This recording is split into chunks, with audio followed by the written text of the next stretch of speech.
সে আমার কাছে হাতে পায়ে ধরে মাপ চাইছে, আমি তাকে মাফ করে দেবো?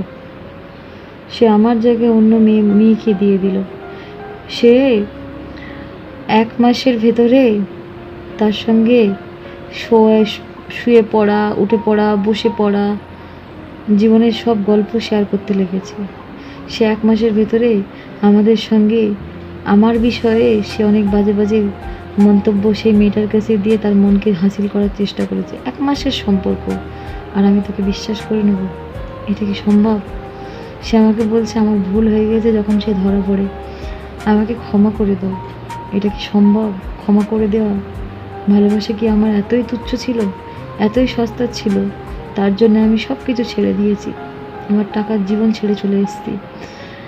আর সে আমাকে বলে আমি নাকি টাকার লোভী, অথচ সে ভালো করে ইনকামই করতে পারে না। এত অবাবত দিয়ে মিথ্যে কথা বলার থেকে আমি মনে করি আমাকে তালাক দিয়ে তার কাছে চলে যাওয়াটাই ভালো ছিল।